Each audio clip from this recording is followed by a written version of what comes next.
a LitHub Radio podcast.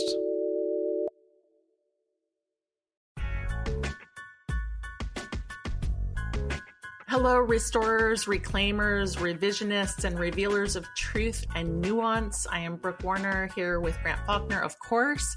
And Grant, you and I have been super taken with the idea of reclaiming lately, maybe ever since Amanda Knox was on the show earlier this year, but probably before that too. And, more and more we're hearing from our guests that come on this show and writers in our own community that part of the drive to write memoir is about memoir giving them a chance to reclaim their stories. And that's so powerful. And so today we're going to get into this a bit with our guest, Mallary Tenore, and her book is called Slip: Life in the Middle of Eating Disorder Recovery. And it's about struggling through an eating disorder, only she doesn't try to tie up her story with a pretty bow. She's in recovery. And so she set out to write this book that reveals this interesting fact that most people who struggle with eating disorders don't ever fully recover.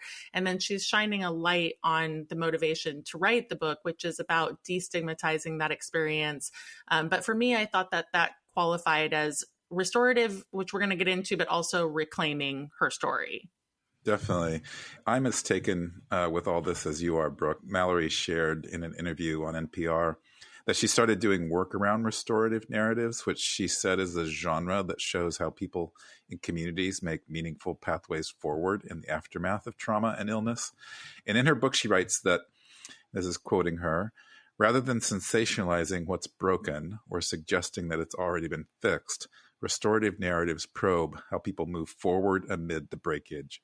They reveal meaningful progressions, a fuller arc from heartbreak to hope, illness to wellness, suffering to survival. And all of this is so important given that we live in a culture that does sensationalize what's broken. And just last week in our interview with Regina Brooks, she was talking about how the industry doesn't want to do what it calls trauma porn. But the problem there is that the only reason we have that term is because of sensationalization. And book publishing is as guilty as any other industry for elevating certain kinds of narratives and certain kinds of authors that do take advantage of their traumas in various ways, to sell their stories and their books and to elevate their own persona and increase their visibility. So I'm curious what you think about all this, Brooke. It's kind of a hard line to walk for writers who are in this space. Yeah, it is a hard line to walk. I agree with you. I mean, part of why I like what Mallary is offering with her book and with her motivation to write it is that it's kind of a counter narrative because there is a lot of pressure in storytelling and by extension memoir to have happy endings. This idea that we're going to tie it up, like I said, with a pretty bow or to end on a note of redemption, here's how I figured it out. But life isn't that way. And most people who are writing their memoirs are still in the throes of whatever it is that they're writing about, which is really probably the reason that they have the drive and the fuel and the passion to write their memoir in the first place.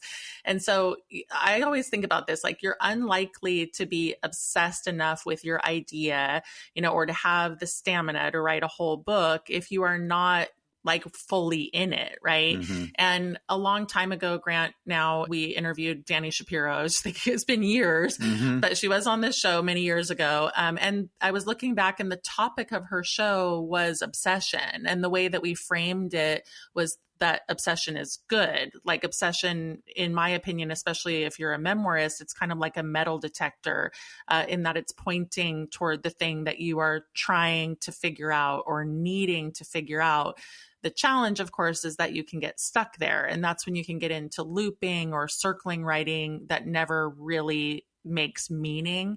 And so you probably need to realize when you are in that place or at some point kind of pull out of that stuckness to change the channel. But still, the obsessive part of like, I'm in the throes of my story. I have something to figure out. There's a truth I want to uncover here, I think is core to memoir. And I've always liked memoirs with endings that actually imply I'm still working on it. I'm still figuring it out because I don't think any of us really ever gets to an end destination. Definitely not. And when you were talking about the messiness the middle of being in the middle of something. I mean, I think that's one of the reasons I write in general, is to figure out that messiveness. With that obsession that you mentioned, I love that metaphor you just said. Obsession is kind of like a metal detector. I think we've got to trademark that for you. And I say this in part because that's the same turn my memoir has kind of unexpectedly taken, a step forward that ends up as a step back in a different way, because as you said, Brooke, I'm still in the throes of the thing I'm writing about, and I certainly don't have it figured out. And this was actually an unexpected turn, and one that I'm reckoning with because of, that standard narrative arc that you mentioned, to kind of end in triumph or end on this rising action. And I think my story is going to end in a certain type of contradiction, actually. And Mallory's memoir is about this to such a degree that it's called out. Her subtitle, Life in the Middle of Eating Disorder Recovery, speaks to being in recovery, what she calls the middle place. And the middle place means not recovered, focus on past tense. It means that recovery is ongoing and not a destination. And Mallory writes about the stigma involved with that, because people like to think of eating disorders as something that you can just snap out of, and that there should be an end date, that you're recovered. But that's not, in fact, what it looks like for 80% of disordered eaters, according to her. And Slip is a really important book because it's so research-based, and Mallory is a journalist. And so in addition to her own narrative, she includes the narratives of other people who've had the lived experience of having had or still having eating disorders. And then research, there's lots of research. And if the goal is to normalize the middle place, she's definitely doing that. And I think that might be the goal of a lot of writers who want to be able to say, I'm still struggling, but I have some things to say about this experience. Yeah, I agree. And we have met a lot of those writers over the years. And it's just true. We don't magically have all the answers just because we set out to write a book. And in fact, I would argue it's not having the answers that draws people to memoir in the first place, because memoirists are interested in understanding and finding truth and making sense of experience. They're not people who have figured it all out. And typically, I think memoirists are drawn to try to understand things more fully. I think memoirists tend to be people who like to grapple with nuance and contradictions, paradoxes. All of this stuff is inherent to the lived experience. So I really do love what Mallary has done, and the permission that this kind of work gives to other writers too. I'm always looking for those permission doors. The more of them exist, the more there are to walk through, the better it is for memoir writers. I just think we need so much permission for this journey. Definitely. So I'm curious what you think about Mallory's idea of the explanatory memoir, which is the term, she's using. And also if we could speak to her structure real quick, because she's done a really interesting thing where she split her chapters so that the first half of a chapter is her own narrative. And she loses her mom at a young age. And then her father, in trying to help her, gives her a subscription to a teen magazine, which sends her down the rabbit hole of getting obsessed with being skinny. And then there's the striving for perfection and trying to keep her mom close by imposing all these rules on herself. And each of these vignettes, stops. And then Mallory, the adult, the journalist, comes in to explain, per the explanatory memoir. And she has interviews and research and statistics, and it's a very context setting. Each chapter is themed, and it's a really interesting approach. Yeah, I agree. I like it a lot. I like the whole concept of a split chapter, as opposed to, like, there are lots of memoirs that are just standard braids that alternate every other chapter, right? Two different narrative threads. Mm-hmm. I actually do have an author on the She Writes press list right now who will be publishing in 2026 who has done this same kind of split chapter approach. It's very effective. The difference between what her and Mallary have done is, like, Mallary is really kind of having this vignette narratives in the front part of the chapter, and then the latter part of the chapter is her as a journalist, bringing in more prescriptive elements, sort of like Memoir Plus, whereas my author just has two narratives, one child and one sort of young adult, but there are different perspectives, right? And I think that's the whole point of this split chapter concept. It gives you this opportunity to really employ and embody two different sets of yourself, right? So to bring in a young self and to bring in an older self, to bring in an innocent self and to bring in a wise self. And so it's like I said, it's effective. I really liked it. Yeah, it's interesting, Brooke, because Mallary wrote something on her Substack about speaking engagements and that she likes being able to wear various hats, not just that of a memoirist talking about her eating disorder, but also as a journalist talking about the research and being able to pull from the stories of others. And we recently had Maggie Smith teach for us at Memoir Nation. And in her super inspiring class, she talked about the idea of form as deflection, which she also writes about in her craft book, Dear Writer. And what she said is that she had this profound revelation that if her book was not just her story, but instead had other elements to it, like interesting craft or unique or creative form, that she could always deflect in interviews if someone only wanted to talk about, let's say her divorce. And I think Mallary offers this in her structure too. This is a book about her eating disorder and recovery journey, but it's also a book more generally about how we think about recovery and what it means to be in a middle place. So she's achieving something there around making her story bigger than just her story, which of course is something memoirists need to push themselves to do if they want to get published or have a wider readership. Yeah, isn't that the truth, Grant? And I do hope that today's show and this interview with Mallary will be inspiring for other people who find themselves with parallel kinds of experiences or motivations for their own writing. And Slip is a great book and a really good model for others on this explanatory or memoir plus journey, whatever we want to call it. So we will be back with Mallary after this short break.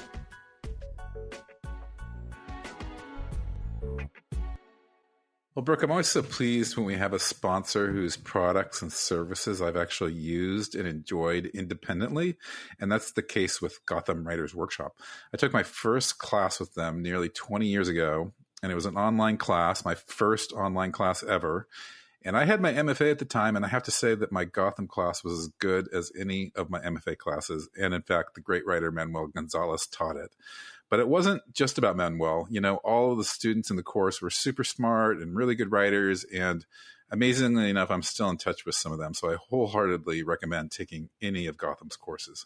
I love that so much. And Gotham definitely has a high pedigree and it's been around for a long time. They offer creative writing classes in New York City, but also over Zoom and also asynchronous classes that you can take online. And so you can be anywhere in the world. And they have an amazing breadth of offerings, Grant. They offer memoir classes, woohoo, but also other nonfiction as well as fiction, poetry, songwriting, and many others. And with super qualified instructors and for an affordable price. Yeah. And as I mentioned, they are very much about community, so you can stay involved with Gotham in a number of ways, and they even put on conferences. And writers often ask me how to find a writing group or a beta reader, and I think taking a class is a great way to find good writing partner matches. So develop your craft and join a vibrant community of writers at Gotham Writers Workshop. Yes, you can find them at gothamwriters.com to see what classes are starting. Use our code, please, Memoir Nation at checkout for $40 off your first 6 or 10-week class. Some restrictions apply there, but definitely go check it out. And so endorse them, Grant. Yeah.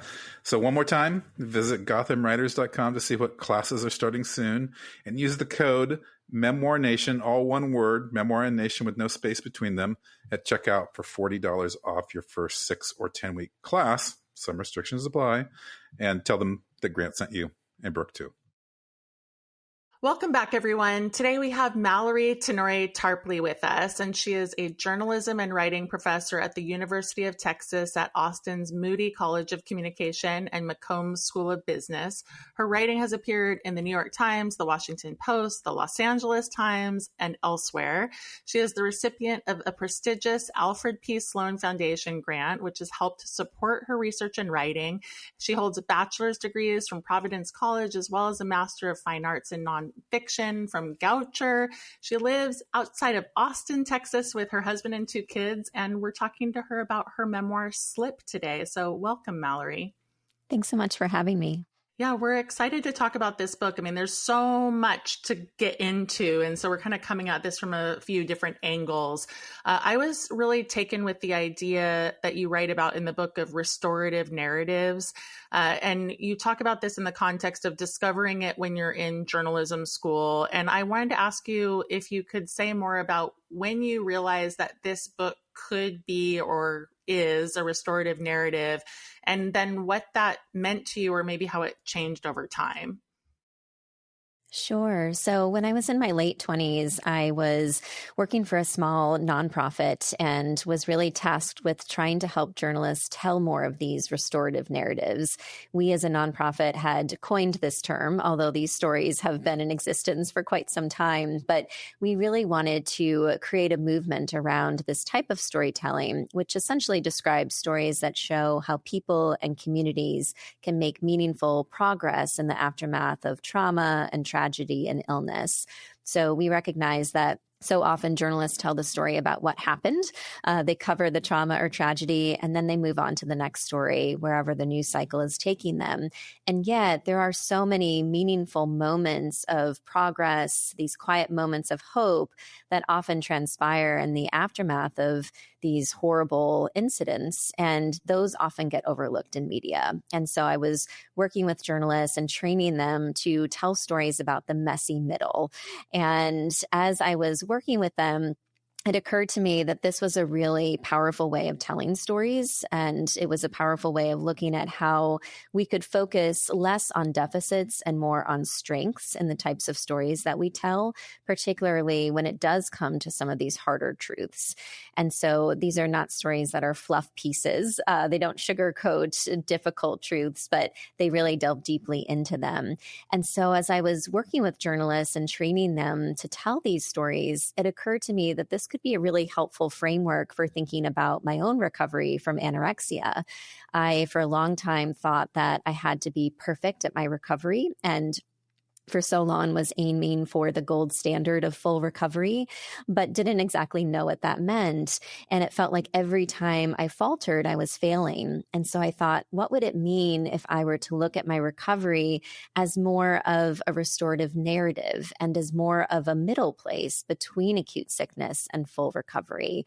So I began to think more along those lines and began to explore that in my writing. I have for a long time written about my experiences with an eating disorder, but I often felt like there was a disconnect between the story I was living out in real life and the one I was putting on the page, because often I was writing as someone who was fully recovered when in fact I wasn't. So the restorative narrative framework gave me an avenue for more authentic storytelling about where I live as a woman who is in ongoing recovery, as opposed to someone who is fully recovered and who has overcome her disorder. I love that, Mallary. And I want to go just one step deeper into what you just said. You lost your mother to cancer when you were very young, just 12 years old. And your eating disorder springs from that experience because anorexia is ultimately a disease of control. And I was taken with how you think about and write about perfection, and have said in interviews that you're a perfectionist. And yet this book's, as you mentioned, the entire approach is about imperfection. You wanted to shine a light on this idea of the middle place, which is the space in between acute sickness and full recovery. And you say that it's often stigmatized and overlooked. So I'm curious if you see the middle place in part about embracing imperfection and imperfect narratives. Yes, very much so. I do identify as someone who is a perfectionist, and part of my recovery has been learning how to more fully embrace imperfection. And so in many ways, writing this book, Slip, was an act of recovery because it forced me to really think about just the imperfect nature of my own recovery. And in many ways, I had to be really courageous in writing about the middle place, because most of the books that are published on eating disorders are honestly written by people who are fully recovered, or they're written by clinicians. And I did not want my book to be clinical, nor did I want it to be about overcoming my disorder, because it's something I still contend with. So to tell a story about still being in this middle place in some ways feels like an act of bravery against this societal backdrop that tends to prefer stories with protagonists who prevail and triumph over their disorders. And I realized that in talking with lots of other people who have lived experience with an eating disorder, they too felt as though they had to be perfect at their recovery. And yet when I began to talk with them about this concept of the middle place, it seemed to open up these new portals for storytelling. I found that people began to talk more openly with me in interviews about their own imperfections and about the ways in which their recovery was not a straight line, but often very circular circular and messy and meandering. And so my hope is that in talking more about my own imperfections and really laying those out and being vulnerable and sharing them, I can invite other people to do the same with their own recovery narratives. I love that, Mallary. And I think it's really important, especially when we're thinking about who listens to our podcast and many writers thinking about, tying things up with a perfect little bow at the end or needing to have something be redemptive. There's also just this push for a certain kind of arc and a denouement and resolution. And you even said, that recovery, these are your words, recovery was often confined to one or two sentences marked by triumphant words, overcame, achieved, conquered. And then you saw that what you were doing basically was like a false narrative reflected in these stories where you were pretending to be all better. And I thought this confession, about your own storytelling, your own essay writing, and some of the things that you share about how you felt inauthentic were particularly powerful. And so I wanted to ask you, just about the motivation to write this book and the way that you wrote it and explicitly tackling this different kind of narrative that did not try to have, a perfect tied up ending or recovery, just being in the bag. Like, was that, I'm guessing it was intimidating, but also empowering, but I wanted to just ask you about that because I think probably other people are trying to do something similar. Yes. Well, I will say that I worked on different iterations of this book dating back to when I was 17 years old. So I always knew I wanted to write a book, and every few years I would write a different version of it. But I always told myself that I had to be fully recovered in order to get this book published. And that was partly because all of the books I read on eating disorders were written by people who were fully recovered, but also because I thought, well, that will be my goal, and I can tell a better story if I've overcome this disorder. But it was interesting because during COVID, I had this experience where I lost my sense of taste and smell. And I found that that was quite triggering. It essentially made me fall back into my disorder temporarily because I had no motivation to eat. And I ended up writing an essay about this while I was in my MFA program, getting my master's in fine arts and creative nonfiction. And I had a professor who said, "Oh, you need to write more about that." She said, because all these other pieces that you're writing are written from the perspective of someone who has overcome their disorder. And yet here you are talking about being in this situation where you have slipped back into the disorder. That's really interesting. Run with that. And so I ended up thinking about the value in just being able to be honest about that experience. And I decided to write a personal essay about it. And I decided to go big and pitch it to the New York Times. And after pitching and following up a few times, they ended up saying yes, they wanted to run the piece. And so I wrote this story about just slipping back into the disorder when I lost my sense of taste and smell. And I had so many readers who reached out to me after that story was published, and they said, "Thank you for speaking truth to this. I really appreciate your honesty. I also appreciate you talking about this as someone who has been in recovery for an extended period of time, and just being able to share your candor around this is really refreshing." And so I thought, okay, there's an audience for this. And as I began to write more into this and lean into this, I recognized that I really am still in many ways living with the imprints of my disorder. And I thought, what would it mean to write a book about being better, but not all better?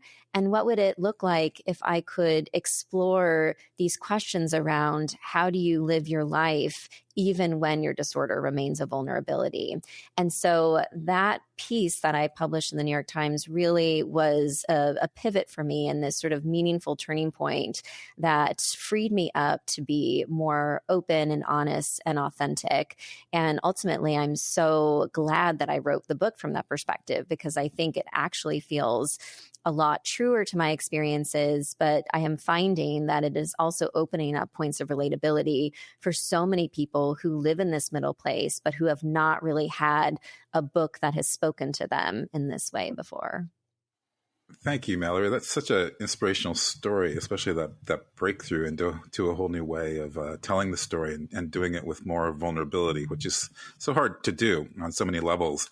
And you do what you call a split chapter approach in the book, where in the first half of each chapter, You write from the perspective of your younger self in scene, and then narratively very much in the style of memoir. And in the second half of each chapter, you write from your present day perspective and weave in the related reporting you did, which includes insights from experts and researchers and other people who've struggled with eating disorders. And both halves are unified by a central theme. You said in your pitch to us that this enabled your present day self to be in conversation with your younger self. And we were really taken by this. So can you tell us more about the split chapter approach and what listeners who are writers especially might find helpful about writing a memoir in this way? Sure, I'd love to. I love talking about structure, and so it's something I geek out on all the time. Us too. Yes. I initially conceived of this book as a literary memoir, and I imagined that it would really be primarily about my own life story. I got an agent, and we pitched it to publishers as a literary memoir, but essentially got lots of rejections. I will say I got about 35 rejections total. The first round, I got 16 rejections. And this was around the time that the Memoir Plus term was beginning to emerge. And so as I was trying to make sense of these rejections and thinking through what this book could be, I realized that my plus could be reporting because I am a journalist by trade. And so I reworked my proposal, did a lot more reporting. A year later, we went out on submission. I proceeded to get more rejections, but ultimately got a yes from a Simon & Schuster imprint. And I think the reframing of the book from a literary memoir to more of a personal narrative with reportage and research woven in was what ultimately helped me to get the book deal. Because it is really hard, as you both know, to get a book deal for a memoir if you're not famous or don't have a huge platform. So what was great about that is that I then had this challenge of figuring out, well, how do I tackle a book that is essentially equal parts personal narrative and reporting? So that prospect seemed a bit daunting at first as I figured out how I wanted to approach structure. And initially, I thought that I would do an alternating chapter approach where I would have one chapter that was personal narrative followed by a chapter that was reported. And I wrote my first 3 chapters in this way. I sent them to my editor. She looked at them and thought, this is okay, but it's not working in quite the ways that I want it to. And so she suggested that I split each chapter into 2. And she said, in the first part, I want you to write in a really personal and deeply immersive narrative way. And then I want you in that second half of the chapter, which will be marked by a visual element, to really write more from your present day perspective and to bring in all of the research and reporting. And both halves will be unified by a central theme. But she said, I want you to experiment with that and see what happens. And I said, okay, do you know of any other books that do this? And she said, I don't, but I'm going to trust that we can figure this out. And so it was challenging in that I didn't necessarily have another book to look at that would provide me with a roadmap for how to do this. And I don't necessarily consider myself to be much of a risk taker when it comes to life or even when it comes to writing. But with this book, I did become more of a risk taker and I had to really just embrace experimentation. And so I worked on different iterations of these chapters, and I ended up hiring a freelance editor as well who could just give me more support month to month, because a lot of times editors at big publishing houses are amazing, but don't necessarily have the bandwidth to be giving you edits on a monthly basis. So I felt like I needed more of that support, especially with this more experimental approach to structure. And with the editor and with my publishing house editor, I was able to arrive at a place where I felt like the 2 halves of each chapter were working in a way that was seamless. And I liked this approach because in many ways it gave me the freedom to really go deep into the personal narrative. And in the first half of each chapter, I could pull from all of these source materials like my journals and medical records and therapy workbooks that I kept at the time and that I still fortunately have. And then in that second half, I could really bring in all of the research and reporting and go deeply into it without feeling like I was taking too much of a detour from the personal narrative. And so I loved that this approach gave me room to roam. And as you mentioned, it also gave me this opportunity to think about how my present day self could be in conversation with my younger self. And so as a writer, I like this idea of bringing different selves to the page. And this structural approach really helped me to be able to do that. Very cool. Thank you for sharing that. It's always exciting to us when we hear people doing things, that are new and creative. And so I love it. You mentioned that you've been working on different iterations of this memoir for more than half your life, I guess, since you were 17 years old, as you said. And I was looking at your Substack, which is great. I encourage people to check it out. It's called Right at the Edge. And you talk about on your about page that you were in your late 20s and you were starting to feel that you were writing variations of the same essay over and over again. And because I work with so many memoirists, that's common, right? I mean, some people call that looping or circling. I've heard it called trauma writing as well, when you start to just feel like you're in this cycle and all you can do is tell this one story.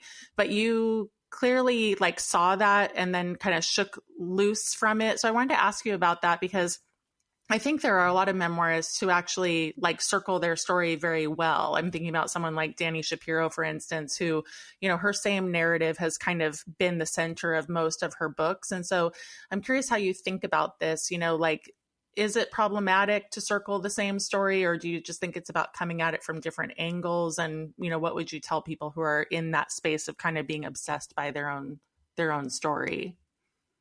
Yes, it's a great question. And it's one that I think about a lot, because I found that I was telling the same story in some ways over and over, partly because I didn't necessarily have the time that I wanted to write. And so it was easier for me to fall back on the same story because I wasn't prioritizing writing in my life. And that's partly, honestly, why I decided to get an MFA, so that I could really think about how do I make meaningful progress on this project, on this book that I want to write, and how do I think about tackling it differently? Because I think that, at least for me, when I was writing the same story over and over, it just felt like there was this tension between the story I was telling and the one I was living out. And so I felt like I kept repeating an inauthentic narrative. And I wanted to change that by really writing more about the middle place. And embracing that middle place really empowered me to think about how I could change my own narrative and tell a different story and a truer one. But I do think that oftentimes we fall back on the familiar narrative because it feels safe. And memoirists always are having to navigate this question of how much do we want to conceal versus how much do we want to reveal.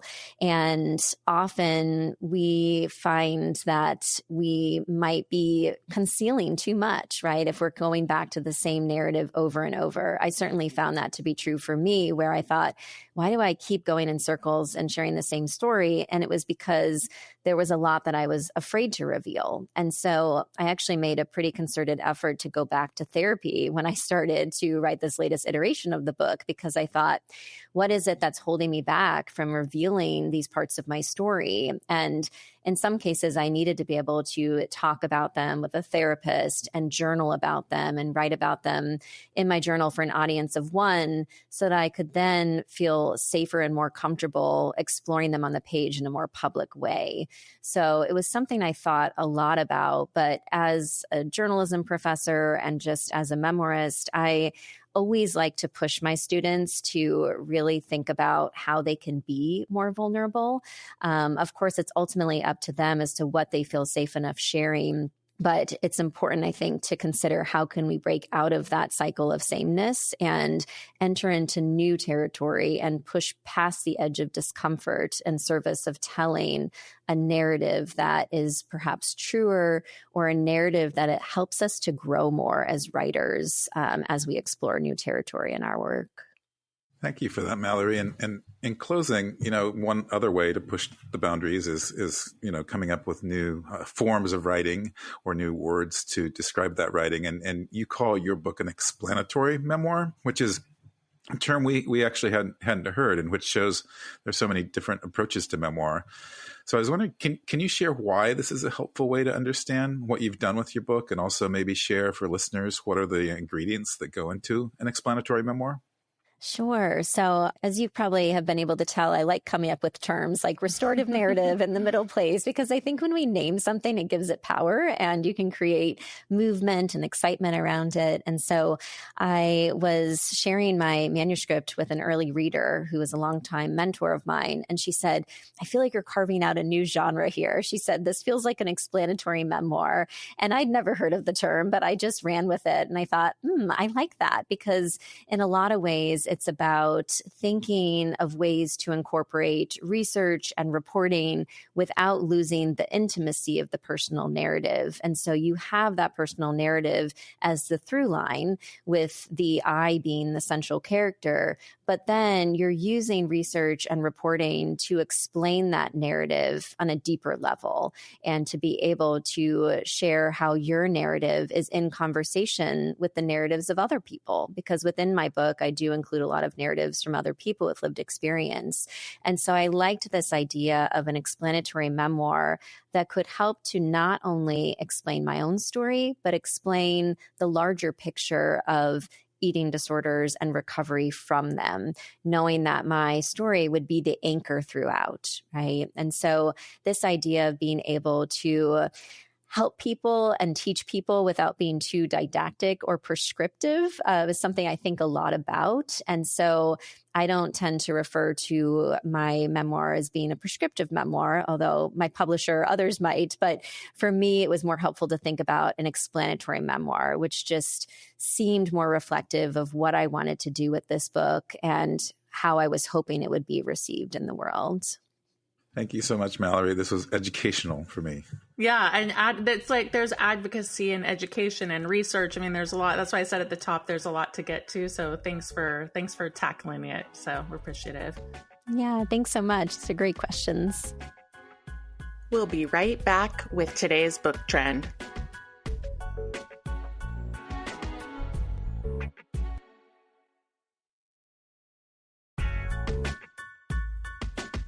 Today's trend, Grant, is that community is on the rise, or that people are desperately seeking community and sometimes don't know that it's just around the bend. And so I wanted to use this space today to encourage people to check out our new community space. Hooray, it is launched. I am so jazzed. It's a long time coming. I hope that everybody in Memoir Nation is as jazzed about it as we are, Brooke. I know they didn't go through the whole journey that we did to actually launch this, but I thought I'd share a little context here, because we launched Memoir Nation with, some pretty lofty goals around community, and we built our website. But it was clear almost immediately that there wasn't any place for true online community engagement, no back end to speak of. So partnering with Mighty, which is the platform we're using for our community space, has been just a total game changer. And now we have, true interactive space for writers to come and connect to one another. And it's very user-friendly, very cool. You log in, and the first thing you see in the community is all these supportive faces looking back at you, and you can just click on one of the faces, and then you see their bio, and you can follow them, and you can see who may be near you. And we're encouraging people to share about themselves and, of course, about their work. And so far, it's been a great rollout, and we're just getting started. Yeah, and it's been really fun to explore all the things that we can do there on the Memoir Nation community, where first and foremost, our goal is community. Mm-hmm. Other goals have been and are education and resources. And in time, we'd like to offer other services, including publishing services, although that will be down the road. But solving this community piece feels really amazing. And I know it's a lot for people to consider being on a new platform. However, what I've found is that I'm gravitating increasingly away from Facebook. I am off Twitter X, and I have not tried Blue Sky. I have never signed up for TikTok, because I really want to spend my social capital in places where I know I'm going to connect with like-minded people, and where the algorithms are not directing me, and where I'm not being bombarded by ads all the time. A lot of stuff on Facebook too is just stuff I don't want to see, and I can't filter it out. And so I think these communities of choice are really powerful, because we do have more control. We're not being sold stuff. We're just there to talk about writing and memoir, and to meet other people who are interested in the same things. And And so I obviously want to say, like, we have some things to figure out to make it possible for people to connect in small circles. We want to have more conversations, more deep dives. We will get there, but I'm excited that my social capital will be spent on Memoir Nation, of course, but also in places like Substack, places where I want to be, where the writers are, because that's, if I'm going to get online and do social stuff, I want to be engaged in conversations that I care about and where I know there can be real relationships forged as well. And that's already happening too, Grant, in our accountability group, Show Up and Write, and from people engaging and finding their way to each other already. So, we're getting great feedback, and we want to encourage people who are listening to this podcast to come check it out. Yeah, I love your phrase, communities of choice, to differentiate this, because it is a choice and you're more likely to find like-minded people to bond with and connect with. And just wanted listeners to know that we have free and paid access. So if you want to come see what we're talking about, you can join us at the free level at memoirnation.com by clicking on the community tab on our menu and signing up. And just come and poke around. The real engine of it, though, is under the hood at the paid level, where you get access to the classes and deeper community engagement. So we hope you'll test drive it, and see what you think and see if you like it. And we'd love to see you there and welcome you. And as for Memoir Nation, the podcast, we're here every week. We thank you for listening. We hope you're having a good fall. And in the coming weeks, we'll start sharing with you about our January writing challenge, January story. We've got a lot of stuff in store. Fun for us, fun for you, we hope. We'll see you next week.